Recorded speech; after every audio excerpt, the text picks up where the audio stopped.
Not every gift is love. Some gifts come with something attached, not visible at first, not obvious in the moment, but hidden underneath. And if you don't see it early, you can walk straight into a situation that slowly takes away your freedom, your voice, and your control. It doesn't start as a problem, it starts small. She gives you something, helps you, supports you, does something that feels generous. You accept it without thinking too much about it. Why wouldn't you? It looks like care. It feels like kindness. But over time, something begins to change. Expectations start showing up, pressure starts building. You begin to feel like you owe something in return, even when you never agreed to anything. And that's where the trap begins, because now it's no longer just a gift. It becomes leverage. A lot of men don't realize this until it's too late.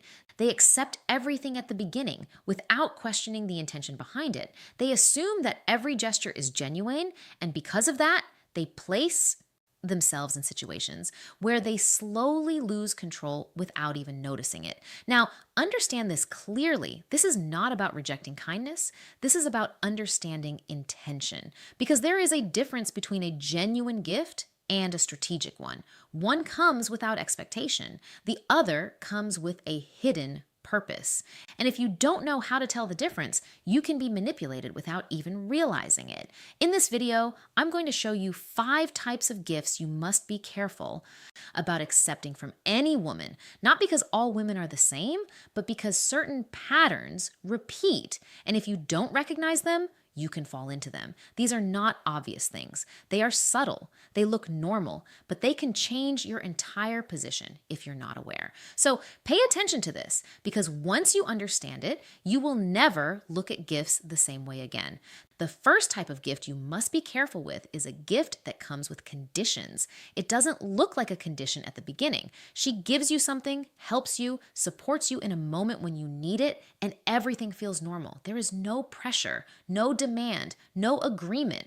It feels like she is just being kind, but the condition shows up later, not immediately, at the moment when she wants something from you. That is when you start hearing things like, "Remember what I did for you?" Or "I was there for you when you needed help," or "After everything I've done, you can't do this one thing for me." That is not a gift anymore. That is a transaction, and you didn't agree to it. This is how manipulation works. It starts with something positive, something that lowers your guard. You accept it without thinking because it feels harmless. But once you accept it, it creates a sense of obligation, even if it was never clearly stated, and that obligation becomes control. Now you feel pressure to respond, to give back, to adjust your decisions based on what she has already done, even when what she is asking goes against your principles. You hesitate because you feel like you owe her. That is the trap. Another problem is that this pattern repeats. The more you accept, the more it grows. Each gift adds another layer of expectation. Each favor becomes another reason she can use later. Before you realize it, your decisions are no longer based on what you want. They are based on what you feel obligated to do. That is how you lose control slowly. The key thing you need to understand is this: a real gift does not come back to you as a reminder. A real gift does not return as pressure. A real gift does not create debt. So you need to pay attention, not just to what is given, but to what follows after. Because the moment a gift is used as a reason to control you, it was never a gift in the first place. The second type of gift you need to be careful with is an expensive gift that comes too early. Timing matters. When you're just getting to know someone and suddenly there are big gestures, costly items, or heavy financial support, you need to pause and think, because at that stage, nothing is supposed to be that deep yet. But it feels good. It looks like generosity. It can even feel like you've met someone who truly values you. That's why it's dangerous, because instead of building the connection step by step, everything jumps forward too quickly. The balance is gone before it even starts. One person is giving more than the situation requires, and that creates pressure. Now you feel it. You start asking yourself, how do I match this? Or what is expected from me now? Even if she doesn't say anything directly, the weight is there. And once that weight is there, your decisions are no longer free. They are influenced. This is how emotional positioning works. By giving something valuable early, she shifts the dynamic. You are no longer on equal ground. You are now in a position where you feel like you have received something significant, and that feeling can change how you behave. You might tolerate things you wouldn't normally tolerate. You might stay in situations longer than you should. You might even ignore red flags because you don't want to seem ungrateful. That is how control starts. Another issue is that early expensive gifts can create an illusion of connection. It makes things feel deeper than they actually are. You start thinking the bond is stronger because the gesture is bigger. But real connection is not built through sudden intensity. True, it is built through consistency over time. When something skips that process, it often leads to imbalance. So the rule is simple. If something feels too much too soon, take a step back. You don't need to reject kindness, but you need to understand timing, because when value is introduced before connection is built, it changes the foundation. And once the foundation is off, everything that follows becomes unstable. The third type of gift you must be careful with is a gift that is used to silence you. At the beginning, it doesn't look like that. She gives you something, supports you, does something that feels meaningful. Everything seems normal. There is no tension, no argument, no pressure. But the moment you try to speak up, something changes. You express a concern, you point out something that doesn't feel right, or you try to set a boundary. Instead of addressing what you said, she brings up what she has done for you. After everything I've given you, after all I've done for you. You're still saying this? That is where the gift becomes a tool, because now your voice is no longer free. Instead of discussing the issue, you are pushed into a position where you feel guilty for even speaking. The focus shifts from the problem to what she has given you. And that is how silence is created. You start holding back. You think twice before saying anything. You avoid conversations that matter because you already know how it will end. That is control. Another problem is how it affects your confidence. When your voice is constantly shut down like that, you begin to question yourself. You start wondering if you are wrong for speaking up, even when you are not. That slowly weakens your position because now you are no longer expressing yourself clearly. You are adjusting to avoid conflict. And once you reach that point, you are not in control anymore. The relationship becomes one-sided. Now, understand this clearly. No gift should ever take away your ability to speak. No gift should ever be used to shut you down. No gift should make you feel like your opinion no longer matters, because the moment that happens, it is no longer a gift. It becomes leverage. So you need to pay attention to patterns. If every time you speak, you are reminded of what you received, that is not appreciation. That is control. And once control replaces communication, the connection is no longer healthy. The fourth type of gift you must be careful with is a gift that creates dependence. This one is more dangerous because it doesn't feel like a problem at the beginning. She helps you. She supports you. She steps in and solves things you didn't even ask her to solve. It could be financial help, connections, opportunities, or taking responsibility for things in your life that you normally handle yourself. At first, it feels like support. It feels like you have someone who genuinely cares. But over time, something starts to you begin to rely on it. You become comfortable. You stop pushing yourself the way you used to. And slowly, without noticing, your independence starts to fade. That is where the problem begins, because once you depend on something, you become vulnerable to losing it. And when she knows you depend on it, the dynamic shifts. Now she has influence, not because she said it directly, but because the situation allows it. During disagreements, it can show up in subtle ways. If it wasn't for me, remember who helped you. You know what I've done for you. Even if it's not said directly, the awareness is there. You feel it. And because you feel it, you start adjusting your behavior. You hesitate to walk away. You hesitate to stand firm. You hesitate to make decisions that could disrupt what you've come to rely on. That is how control grows. Another problem is that dependence changes your mindset. You stop thinking like someone who is building his own life, and you start thinking like someone who is maintaining what has been given to him. That shift reduces your drive, it reduces your focus, and over time, it reduces your value. Now, understand this clearly. Support is good, but dependence is dangerous.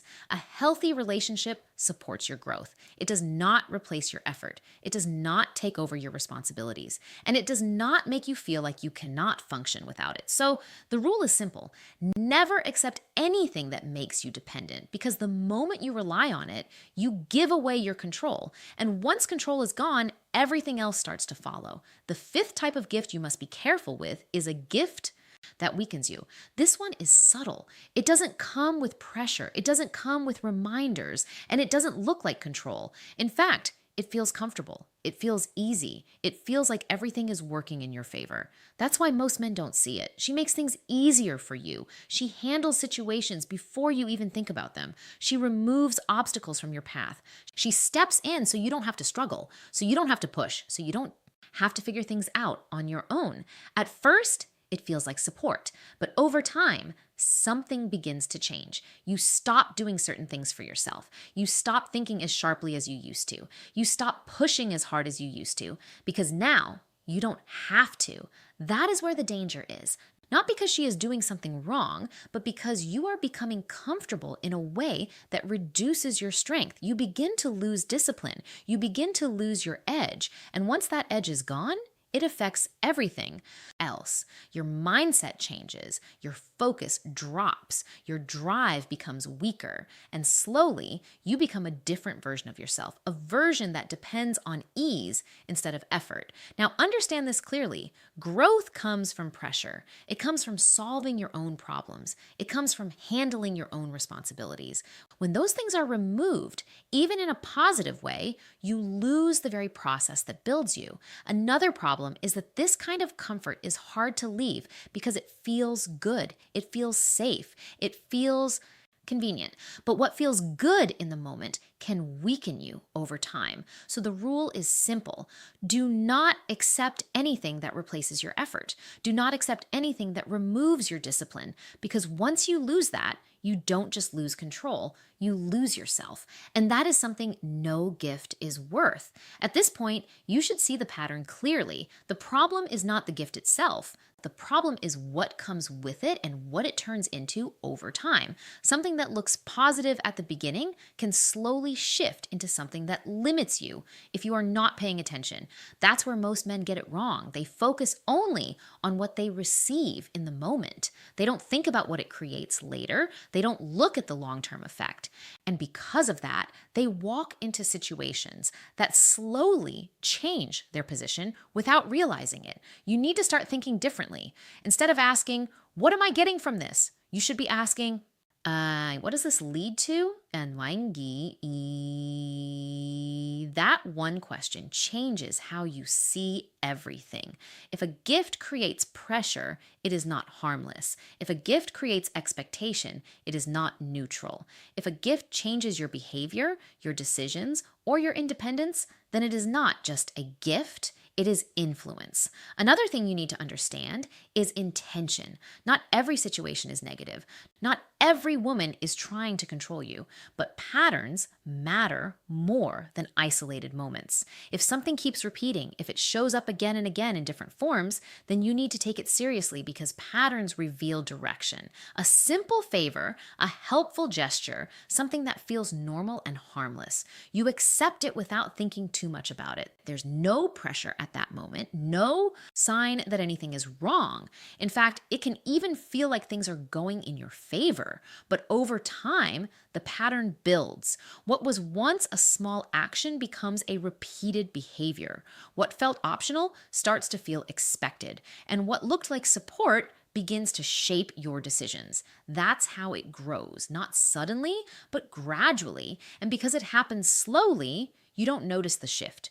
You adjust little by little. You compromise here and there. You allow certain things because they don't seem serious in the moment until one day you realize your position has changed. You are no longer making decisions freely. You are thinking about what you might lose. You are considering what has been given to you. You are adjusting your behavior to maintain something instead of choosing what is right for you. That is when you are already inside the situation.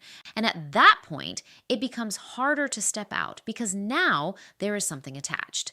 And direction tells you where things are going. You also need to pay attention to how you feel after accepting something.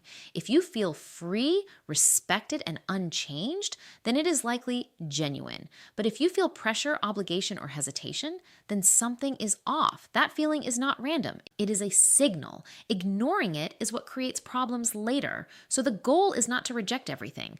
The goal is to understand what you are accepting. Because once you become aware of these patterns, you stop walking into situations blindly. You start making decisions with clarity, and that is what keeps you in control.